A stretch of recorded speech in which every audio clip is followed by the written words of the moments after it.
What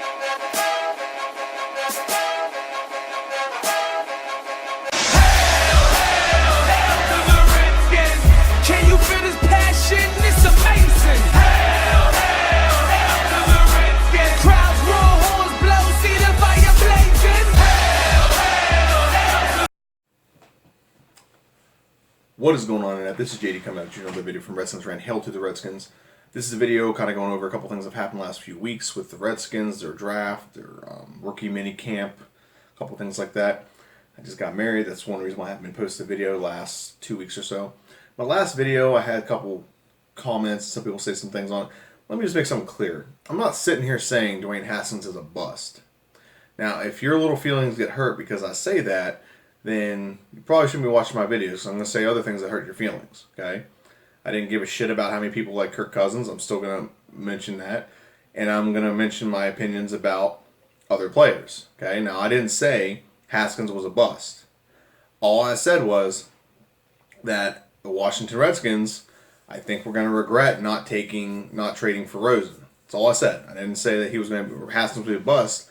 I think Rosen's actually a lot more mature than we're giving him credit for. He went through 4 different offensive coordinators in college. He's gone through 4 already in the pros, and he doesn't complain and bitch about it. He just goes about the process of conducting business. Okay. Now, it's not to say that Haskins won't be mature either, but he's only started 1 year in college, and now he's got the whole weight of a franchise on his shoulders. So we'll see how he plans out. That's all my post was meaning when I said that. Okay, so that's the first topic I want to talk about. Second topic I want to talk about is, as a Redskin fan, we have stuff we always deal with people always giving us crap about the Redskins' recent success. I live in Pittsburgh, Pennsylvania. People always want to comment because on my phone, there's a Redskin pop socket that I always have. I have Redskin license plate, Redskin steering wheel, Redskin stickers on the back of my car. I always wear the hat everywhere I go. So I'm always flying my Redskin flag with colors, or with pride. Okay? Let's get this up a little higher. There we go. So I'm always flying that Redskin flag, and people always want to comment on the Redskins. People don't understand the Redskins, of all the teams in the NFL, there's 32 teams in the NFL. There's always 6 teams that have more Super Bowls than us. Only 6 teams that have more Super Bowl wins than the Redskins. Okay, and I know no one wants to count anything before that, but we actually have about 5 or 6 titles before the Super Bowl era. So there's only 6 teams. There's 2 teams that have 6.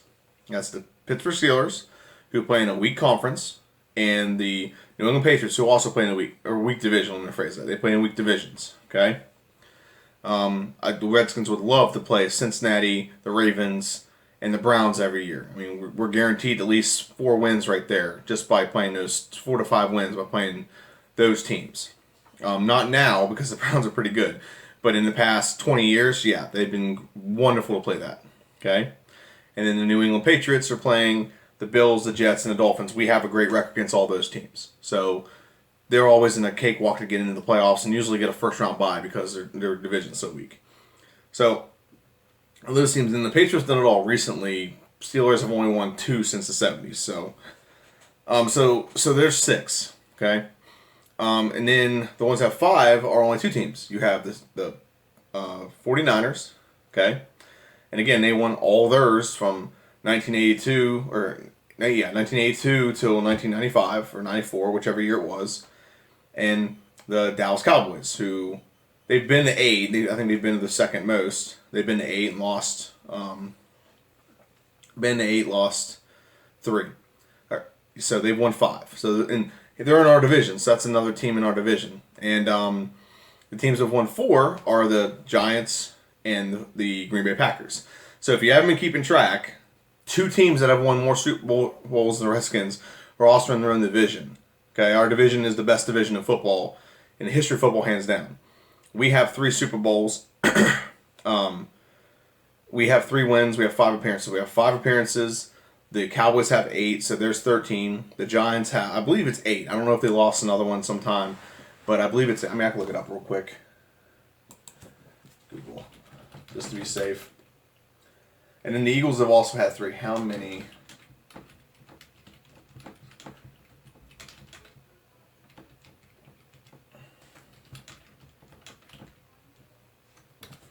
How many Giants? How many have they been in? They've won 4. That's not what I asked. They've won 4. I know they lost 1 to the Ravens. It says they have a total of 8 league championships. Hold on. I got it right here in front of me. Super Bowl championships is 4. I'm going to assume it's 8 because they had... Okay, yeah, it's 8. Or it's 5.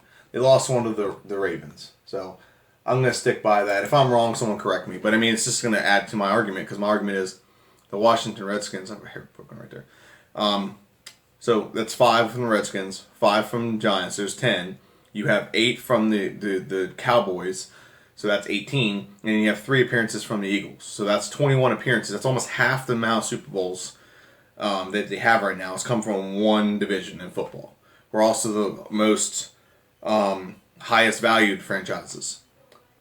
We're 3 of the top 5 franchises in football. All come out. The Cowboys number 1. I think the Giants are 4. We're 5, and then the Eagles are number 10 on their value. So we're by far the best franchise. So whenever someone wants to give you crap about being a Redskins fan, you know what? Yeah, we have a little bit of a rough patch right now because of our owner. But I actually, I mean, I don't like Dan Snyder, but I want to give him a little bit of credit in some regards because he does care about winning. He just doesn't understand how to do it in football. He thinks he can. He's a billionaire. He thinks he can buy anything he wants. Okay.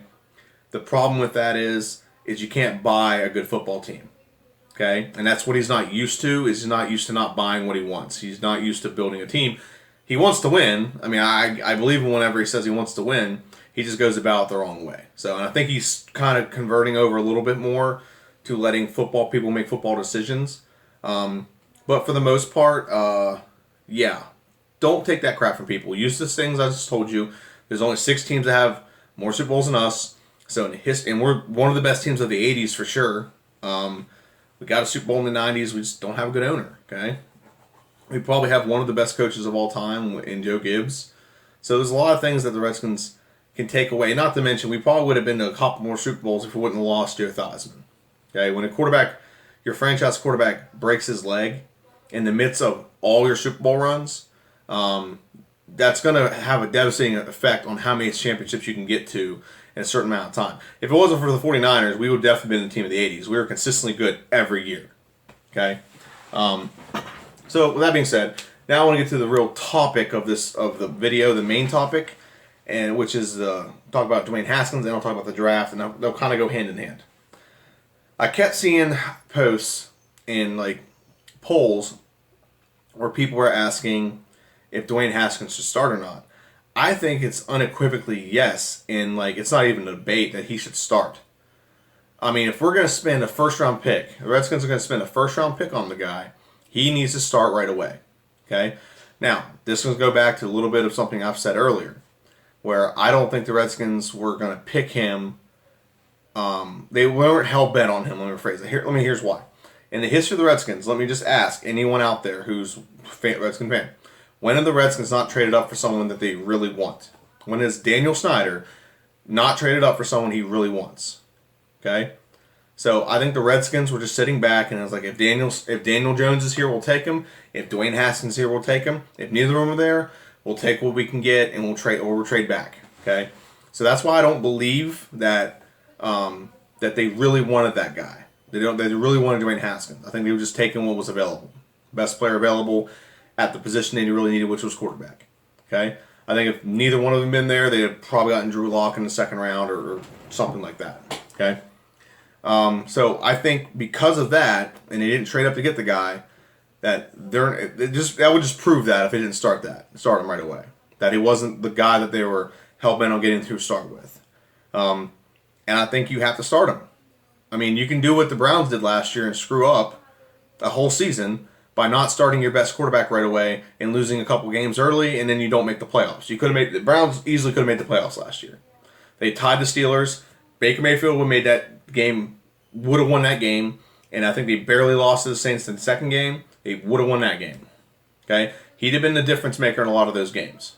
Okay? And then when you're going into the last week of the season, I think you're playing the Ravens a lot better than you're going to be playing them when you have nothing to play for other than just trying to get an 8-8 record or 8-7-1, I think is what it was, or whatever the case may be. So that being said, I think you need to start Haskins right away. If he starts out bad, you can throw him in. But if you start out the season with Case Keenum, and we have a hell of a tough schedule, I'm not gonna lie about that. But if you start out Case and we start out not doing well, you're gonna throw him into a losing team where guys are like packing it in for the season. I'd rather start him right away. So if he's good, we're playing off of that good energy and we're winning. We're winning with our new quarterback. If we're losing, we can always pull him out, let him sit the rest of the season, okay? And we can always put Case Keenum in. We're paying him for a reason. So I think your options are better when you start. I understand the development aspect. I understand it. If he's going through preseason, he's absolutely god-awful, yeah, you cannot start him. But if he's if it's remotely close to, he's like maybe a half a step behind Case Keenum in knowing the offense, you've got to start him. You have to start him because you're not going to get better sitting on the bench. And we drafted him to be a franchise quarterback. If we didn't want to start him right away, we could have traded back and got someone else or got someone later in a couple rounds later to build, to like, sit on the bench and actually learn and develop a quarterback. That's not why we drafted him. We drafted him to play now. He needs to play right away. Okay? And I know a lot of people are going to say that, he needs to sit on the bench and develop like Aaron Rodgers or whatever. That's stupid. That's exactly the stupid mentality that the New York Giants are picking right now when they're drafting quarterback with 6th overall pick, 6th or 7th, whichever one it was, and you're gonna freaking sit the guy. You're gonna pay the guy $20 million, or I think it's $16 million at that rate. We're a little bit cheaper because we're down the draft a little bit. You're gonna pay a guy that much money to sit on the bench. That's stupid. We already have a quarterback that's gonna pay $20 million to sit on the bench. Okay, and it's not his fault. He wouldn't. It's not like he broke his own leg. We got a quarterback sitting on our bench right now. Okay, and I love the guy, Alex Smith. I like the guy a lot. Okay, but he's sitting on our bench right now, costing like $22 million this season. Okay, because he can't play. We don't need to have another quarterback that's costing us $16 million sitting on the bench. Okay, so that's I 100% believe he needs to go. He needs to start. Now on to the last topic I want to talk about. The Washington Redskins draft. This draft, to me, is probably the best draft the Redskins ever had. Or at least in the Dan Snyder era. I don't know before the Dan Snyder era. I was a little bit younger, so I'm 31 right now. Turn 32 in like 2 weeks. So I didn't follow the draft as much when I was a kid. So I was like 11 years old when 10 or 11 years old when Dan Snyder bought the team. So this is the best draft in Dan Snyder's era. And here's the funny part about it. It could have been a better draft. In my opinion, there's a couple things it could have done to have made a better draft. And I was on, if you get a chance, I'm going to give a shout out to another channel called On the Warpath. They're two Redskins fans who it's like a podcast they do. And I was on that. And I said it. I'm like, I hope they trade back. Because I said it during the draft, and that's not me being retroactively saying this. I said it during the draft, and I said the next day. I have a video stating this as well. Dwayne Haskins, we could have traded back from our 15th pick and gotten another pick. I'll get to that here in a second. Why I think that, but our draft, I give us like a 96, 96 out of 100, scale of 1 to 10. It could have been 100 for 100. If we'd have done two things and gotten us a little bit more. I'm not saying the picks we got were bad. I love the picks. All the picks we got were great. And we got them with pretty good value. Okay? So Dwayne Haskins, number 1 overall pick. Or our first round pick, 15th overall. We could have traded back. If you look at the draft, the Texans, you had Cincinnati, you had the Dolphins. All those teams, not Texans, I'm sorry. We could have traded back to the Texans pick. But there's a handful of teams that were looking for a quarterback, and none of them traded up to get our guy, Dwayne Haskins. Okay, they could have traded up any time. Actually, 2 of them drafted before us. The Cincinnati Bengals and the Dolphins and Denver, all 3 drafted before us. Okay, so if they were going to trade up, they'd done it by now. Just like the Redskins, if they really wanted Haskins, they'd have traded up at that point. Okay, we could have traded back to maybe 5 or 6 picks, still gotten our quarterback, and maybe accumulated another pick, like a second rounder or something like that. So that's what I believe we should have done. Now, maybe the Redskins tried to do that, but I've heard no reports saying that they actually did. So maybe they actually tried doing that. I listened to a lot of insider stuff, and I've not heard anything about that. So I thought we could have traded back and accumulated another second-round pick either for this year, which would be nice because we had no second-rounders after the next pick we had, or next year, which, again, we only have one second-rounder next year. We don't have any second-rounders next year, I'm sorry. So it could have added to next year's draft as well. So I would have liked one this year because the draft pool was very good, and I'll get to that here in a minute. And then the second pick we had, which is 26 overall in the first round, we traded up with, I believe, the Colts and drafted Montez Sweat. Montez Sweat, A-plus pick. So Haskins was like a B-plus, like out of 100, he's like an 89, 88, 89. Montez Sweat is a 99 out of 100, if not 100 out of 100. Fast off the edge, quick, edge rusher. He's definitely going to fill in that outside linebacker spot, and he's definitely going to be a pass rusher. He's going to be a force to be reckoned with for years. I mean, we could have, if we'd have traded back and still got Haskins in the second round and got another quarterback, that'd still give us an A+ in the first round. But he gave us an A+ in the first round. Haskins is just an icing on the cake. Yeah, we had to give up 2 second-round picks to get him, but it's worth it to me because he's got talent, and he's a top 7 player, and apparently like some kind of rumor about a heart condition made him fall. Knowing the Redskins might be an actual thing because we just had the worst luck ever, but until I hear otherwise, that's an A+ pick to me, okay? So we had nothing in the second round. Now here's where I think the Redskins could have really jumped up and made us a Super Bowl contender. Not this year per se. I think we made the playoffs this year doing this. But the next few years, we're in playoff contention, bar none. The Redskins should have traded next year's first-round pick. Call up Jay Gruden's brother, John Gruden. He had 2 second-rounders this year, and he has 2 second-rounders next year. Trade up, or trade with them to get both the second-rounders this year, okay? Maybe one of them next year just to replace a pick, so we got a second-round pick next year, and draft players that are available now. The reason why I say we do that is there was a lot of talent on the board. For example, one person I want, Greedy Williams. You have Norman on one side, Greedy Williams on the other. That's a shutdown corner. 2 shutdown corners right there. You could have also drafted that safety. I don't know his name off the top of my head, so I don't remember. Out of Maryland. They were really big on him. So you could have had a safety out of Maryland who's good playing alongside Landon Collins and gotten Greedy Williams and have Josh Norman on the other wing, on the other corner. That's what you could have had defensively, and then not even add the fact that Montez Sweat's in there, and I'm not getting to later draft picks yet. That could have been our secondary. That's 4 elite players in our secondary. Like, we're looking at Legion of Boom 2.0. Those are good players, solid players, and we're not even done. We were not even done. We boasted. We're not even done boosting the offense. We're not done boosting the defensive line or linebacking core. We just solidified the back end of our defense, and all we'd have to do is make sure the linebacking core is not horrible. Because if you have a good defensive front, you got to make sure your back end's good because they're going to get rid of the ball quick. Okay? And if you got both of those, all you have to do is have a not bad linebacking core. And we could have done that. That's why I wanted to do that. Not going to lie, I also wanted DK Metcalf. That was part of it. If we didn't want to go that route, we could have gone a route of getting George Little, who's another offensive lineman. So there's tons of things we could have done. There's a ton of things we could have done to make our team better. And instead we're prolonging getting better players with a first-round pick. So let's just play this out, for example. Let's say the Redskins make the playoffs and we get the NFC Championship game, which would make us like the 29th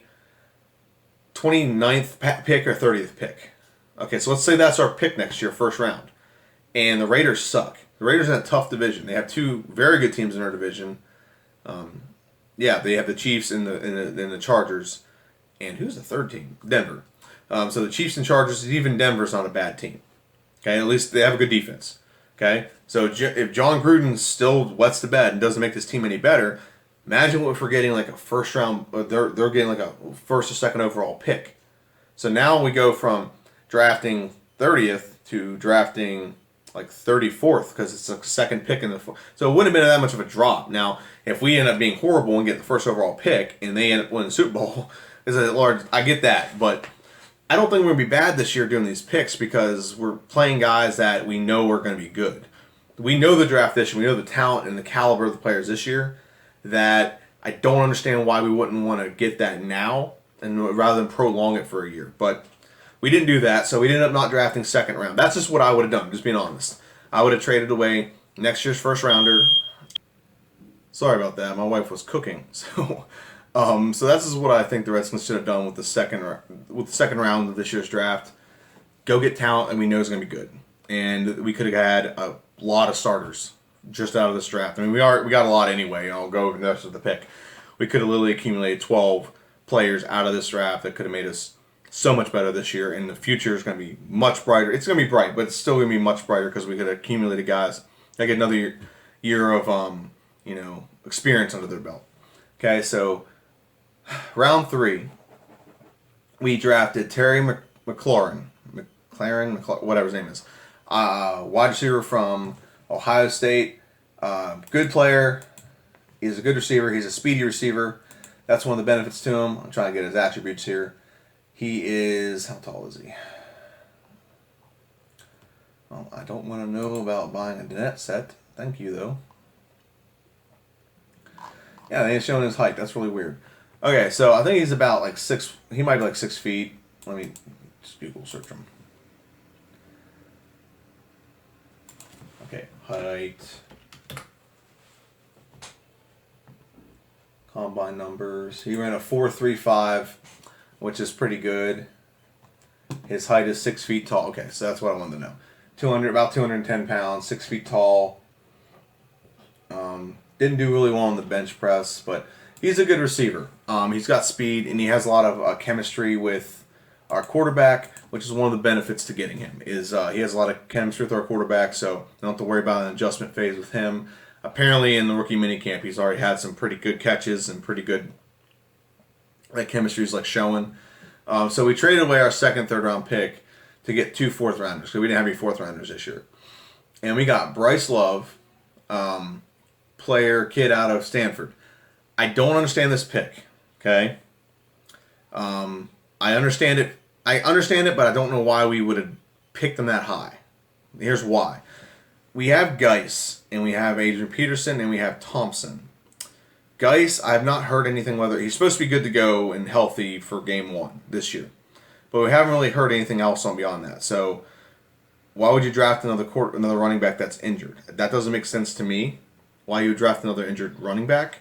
But I mean, I think the reason they're doing it is because next year they're getting rid of Thompson because he's always injured.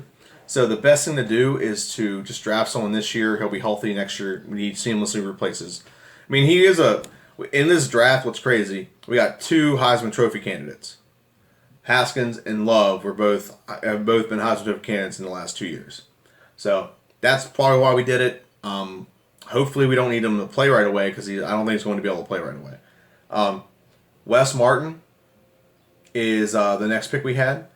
Guard, Indiana. He's a 4-year starter out of Indiana. I like it because him and the next pick we had, Ross Pierce-Baker, center out of Alabama. So I think those 2 could definitely be. They're going to play this year. Let's just put it that way. They're both going to play this year.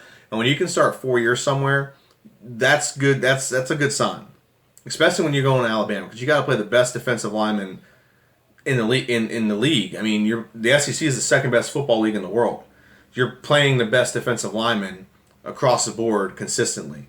And in Indiana, I would say Big Ten is probably like the third best football league there is. So you're constantly playing good defensive players. So that's not a bad pickup. Both of those are good. I think both of them are playing this year. Cole Holcomb is a linebacker out of North Carolina. I really like this pick. And the reason why is our biggest flaw last year, and it's been our biggest flaw for the last few years, so it's not just last year, is the fact that the Washington Redskins have not been able to cover running backs out of the backfield very well. And Cole Holcomb, apparently that's his specialty, that he has speed and he's good at coverage. And he's good at running from sideline to sideline to tackle. So I like that pickup. If he can end up being one of our middle linebackers, or just get some playing time as like the nickel or whatever to help cover guys out of the backfield, I'm good with that because So far, everyone I've mentioned except for Bryce Love because he's injured, I think are going to get playing time this year, and the next person will too. Kelvin Harmon is a big receiver. Let me get his height real quick. Out of NC State. I believe it's not loading, so let me just search his name. God, it never works when I need it to. So he is, I think he's like 6'3". But what I've heard about him is things I like. Like he is aggressive, he's tall, he likes to bully people. That is something that resonates with me because one, in Jay Gruden's system, receivers block a lot. Two, he goes and gets the ball. He is violently aggressive going and get the football. And that's something I like to see, especially from a receiver. Go get the ball, and that's going to help us in the red zone big time when it comes to jump balls. Dotson was supposed to do this. Now, with adding these guys, the McLaurin and then Harmon, it's going to help us because Dotson is not a number one receiver, so he's been defended as a number one receiver, so it really limits his ability. Paul Richardson's been injured. Trey Quinn got injured last year. Now I think Trey Quinn's going to make the team and be there for a while. Mr. Irrelevant is not very irrelevant. He's going to be very relevant to this team. I think he'll be our slot receiver starting day one. McLaurin and I just don't see a lot of the other receivers, and I'll get into that a little bit later. But I really like Kelvin Harmon.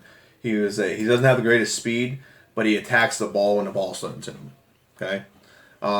7th round, we have 2 good 7th-round picks. Jimmy Moreland, defensive back from James Madison, is a little bit undersized, but he's good in coverage. I've already heard some good stuff from rookie minicamp about his coverage ability.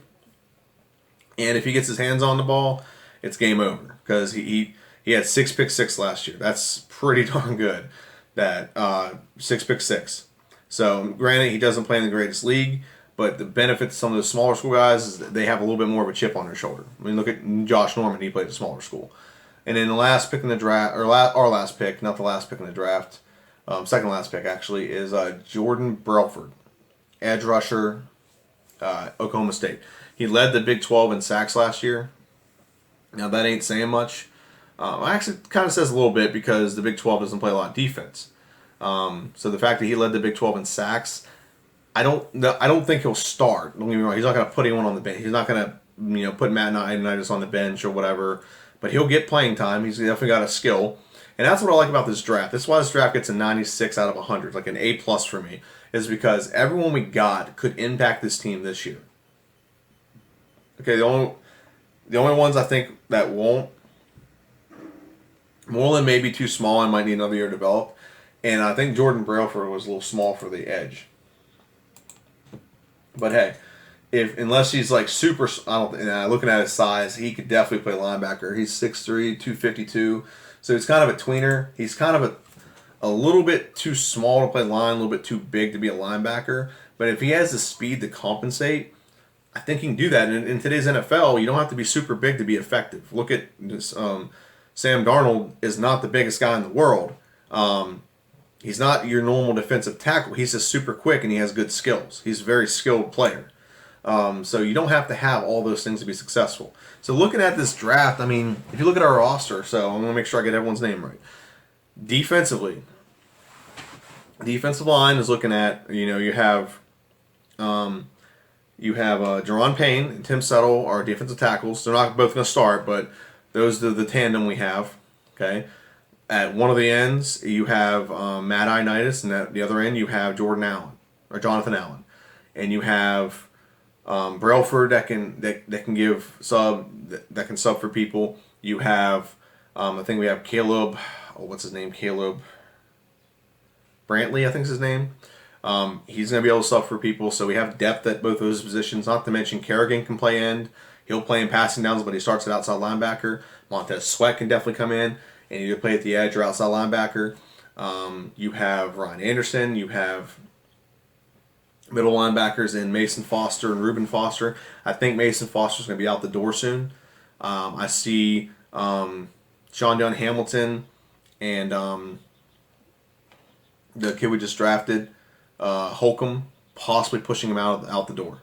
And I hope that's the case. Or maybe we move Ryan Anderson to the middle linebacker. That might be a better fit for him anyway. But that's our front 7 rotation, so to speak. And then we have a corner. Now, we didn't draft a corner, so we got to go off what we have. So the corner I think will end up starting will be Stroman. We have a couple, so there's a couple options. We have Stroman and Andis or whatever his name was. Let me pull up the rosters. That way I don't mispronounce any more names.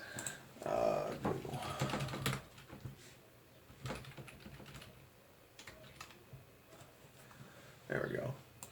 So corner, we have a couple other players that let me bring up the entire roster. That way, okay, let's organize it by corner. Yeah.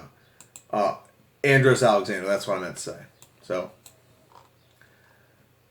Andros Alexander. Okay. Norman will obviously start. Fabian Monroe, Danny Johnson, Quentin Dunbar, and this Alexander. And then I don't think Dominic DRC is going to make the team. I really don't. So I don't see him making an impact or anything. But Monroe, Dunbar, and Stroman will compete for that second spot, and then the rest of the guys will compete for that nickel slot position. But I don't see Danny. I don't think Danny Johnson is going to pull it out, and I don't think Adonis Alexander will either. So even though he's the biggest of all of them, so I would hope he'd be him and Greg Stroman would compete for the spot. I'd like to see them, but I don't see either. I don't see them doing it. I'd like to see, if they come out being great, that's fantastic, but just don't see it. And then at safety, excuse me, safety we have Landon Collins, and we have three guys that are, to me, they're pretty much no name. DeShazier Everett, not very good. He's been on the team for a while and he's never really stepped up. And then Monte Nicholson, probably going to start Monte Nicholson. He started last year, and I think we traded for Clinton Dix because he got in legal trouble. That was the turning point in our season, to be honest with you. And then we have Troy Apke. I would like to see Troy Apke ascend. He has the talent to do it. The problem is he just hasn't done it yet. He definitely has speed. He has some good abilities, but I want to see him take that next step. So those are pretty much the players that we have when it comes to the defense. Receiver. I mean, we have a couple undrafted guys. That's one guy named Steve Sims. He's big receiver, fast receiver from Kansas. Cam Sims. Maybe he'll make the team. He might be like one of our last receivers. I don't think Steve Sims will make it. Paul Richardson's got to make it because he's costing too much. So he'll make the team come hell or high water. Wow, that is a short receiver. TJ Rahming from Duke. That's short. 5'6". No, too short. Trey Quinn, I think he makes it. Brian Quick, I think they just like him so much because he's a good locker room guy, but he's not making this team. Terry McLaurin, yes, I think he'll make the team. David Kidsey, I don't think he'll make the team. Then you have Dotson, Robinson, and they don't even have the other draft pick on here. So, anyway, so that might be the one they haven't signed yet. I think they have one or two they haven't signed at this moment. So, yeah, Harmon hasn't been signed yet, so that might be why he's not on this list, but Harmon's our other receiver. I don't see Sheshon making it. I don't see Robert Davis. I know he's had some moments for us, but I think that they're going to get replaced. I think these guys are going to be pushed off this roster to make room for these young guys that have a lot more promise and are probably going to play better. So that's our wide receivers. Tight ends, obviously Jordan Reed and Vernon Davis going to make it. You have Matt Flanagan and Jeremy Sprinkle. I think Jeremy Sprinkle is still going to make the squad, and I'd like to see Matt Flanagan make the squad, but it just depends on how many tight ends you want to hang on to. Matt Flanagan's the best blocking tight end, is also the biggest, so I would like to hang on to him, but I doubt it's going to happen. I think we're going to get rid of him, and all of them are from Pitt. They played for Pitt. That's kind of sad. I'm a Mountaineer fan, so that's kind of sad. Tackle. Trent Williams, he'll start. Timon Paris, I don't even know who that is. I don't think he'll start. Now, here's a kid I heard about in one of the podcasts I watch. He's an undrafted kid named Chidi Okiki. Okiki, yeah. He done pretty good. He's been doing pretty good in a lot of the workouts. He has good hands, has good footwork. So I wouldn't be surprised if he makes it as like one of our last open roster spots. Morgan Moses, God, I would just love to get rid of Morgan Moses. Has bad footwork, doesn't move well. I mean, he gets in people's way, and he plays injured, so I commend him for that, but he's just not very good. Jerron Christensen, guy we drafted last year, hopefully he's healthy. I think he'll make the team. This guy won't. So that's all of our tackles. Where was Eric Flowers? Maybe they're playing him at guard. That might be what it is. Running back, Thompson, Peterson. They're going to get rid of Samaje Perine, thank God. Bryce Love and Geis will be our running backs. They might hang on to Byron Marshall, but they're not keeping any of the other running backs. It'd be stupid to do that. Quarterbacks. They got to keep Alex Smith because it costs $40 million to cut him this year, and that's just too much money. Maybe they'll cut him midway through the season, and I don't know how they do that. I don't think they can. I don't think they legally can because it would eat up the cap space. The hard cap league, you'd have to cut a bunch of players to compensate for that. So we have to hang on to him. Case Keenum and Haskins are our quarterbacks. Colt McCoy is not going to make this team, and neither is Josh Woodrum, who is our other quarterback. Tressway, obviously, is probably the best punter in the league last year. He'll punt this year. Eric Flowers, it says OT. I think he'll be a utility offensive lineman. He'll play any position we need. Tony Bergstrom, don't think he'll start. Long snapper, Nick Sundberg, yeah, sure, he'll start. And let me get down to the guards real quick. Guards. So I'm trying to go. Okay, I'll look at center real quick. Now I'll go back to the guards. So they have Chase Roulier, and they actually have Pierce Brocker listed as a center, which I like. I think he's a better center than Chase. We'll see. I mean, he'll definitely play because our offensive line, everyone on the offensive line gets injured all the time. So then we have Casey Dunn. I think is someone who we drafted last year. He's a little bit undersized, but yeah, I mean, he'll probably get some playing time. So guards, obviously the best guard we have is Brandon Sheriff, and then it drops significantly from there with Wes Martin. I think it's probably second best. Tyler Catalina and Gerald Foster. Don't know any of those players. I think that one's a rookie, so I think it's going to be Wes Martin, and then maybe him and Pierce Brocker will compete for that second guard spot. And I guess Eric Flowers will. It just depends. The guy is I don't know why the guy hasn't been productive. So that's pretty much the team. That's what's going to lay out. I didn't add all those up, but I think that could end up being our 53-man roster. We'll see. I mean, we don't know how preseason is. So last thing I want to do is give like a really, really early prediction of all of our games. So give me 1 second here.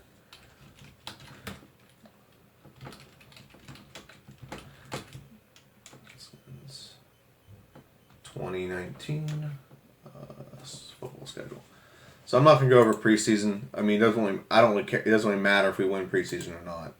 So okay, preseason. So the first game is against the Eagles. I actually think we're gonna surprise the Eagles and we're gonna win that game, and we're gonna lose to the Cowboys. Actually, no, flip that. We're gonna lose the Eagles because it's on the Eagles' home field. Then we're gonna win the Cowboys. So there's 1-1. Okay.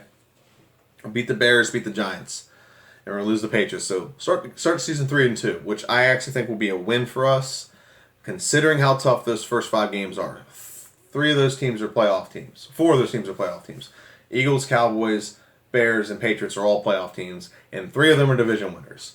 So we start off pretty tough. So I think we end up 3-2. We could be 4-1.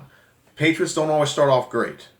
Okay, they get momentum as the season goes on. So we could catch the Patriots early, but I'm gonna go with 3-2. Okay, 3 wins, 2 losses. I think we beat the Dolphins. I think we beat the 49ers. And I think we beat the Vikings. So 6-2. We beat the Bills. We beat the Jets. I think we do very good against the AFC East. Okay, we have some revenge to get on the Lions. So I think we beat the Lions. They're gonna be a tough team, but we beat them. So right now we're 9-2. Okay. Now here's where the tough part of our schedule comes in. We beat the Panthers. We lose to the Packers. I think we beat the Eagles on our home field. So 10-4. Beat the Giants. Lose to the Cowboys. So we're gonna be 11-5. Okay. Now obviously we could easily lose our first 4 games because they're tough. Okay, or go 1-4. I think we get through those first 4 games and we're 2-3. There's a stretch in the middle of this, and the 49ers are one, and the Vikings are another one that are impact games. So what I just said, let's say we end up 11-5. The games that could really break that are 49ers and Vikings. We can lose both of those games. So instead of being 11-5, now we're 9-7. Okay? So those are two games that are just, they're going to be ones that they could go either way. I think we are a better team than a handful of those teams. I think that I do think we beat the Bears. That is something that I'm hell bent on. I think we beat the Bears. I think the Eagles, we will lose game one. We could win that because they don't have a lot of game film on Haskins, but we can definitely beat them. I mean, we have good defense now, so we can beat the Eagles. It's just gonna be hard week one because we're not gonna be in midseason form. I think we beat the Cowboys on our home field. I think we lose to the Bears, and we beat the Giants, and then we beat the Patriots. So again, 3-2. Beat the Dolphins. So now we're 2-3. I'm sorry. So we're 2-3. No, I'll stand by it. 11. We're gonna be 10. I think we're gonna end up 10-6, 11-5. If we end up 9-7, we could probably win the division with that. If everyone's not playing good, we can win the division of that. If the Cowboys and the Eagles are playing the way they played last year, the end of last year at least. It looked like we were going to run away with it until the entire team got the injury bug. So that's pretty much my video. I think the Redskins are going to surprise some people this year. I want to see the preseason before I make any more predictions. It's a way, way, way too early prediction. There's still free agent moves they can make. There's still guys that can get cut from other rosters that we could add. There's still rumor out there we could get Eric Berry as a safety, which I think would be great for a year to maybe train up or Apke or whoever, Monte Nicholson or whoever it is. So we have a good talent roster. We just got to put it all together. But like I said, best draft we've had. Start Haskins. Redskins are a top 10 team in the NFL. In the history of the NFL, we're one of the top 10. Don't take shit from people. Know your history. Use the statistics. Shut them up. Okay? Other than that, this is JD. This is Redskins Rant. Hail to the Redskins. Have a good one.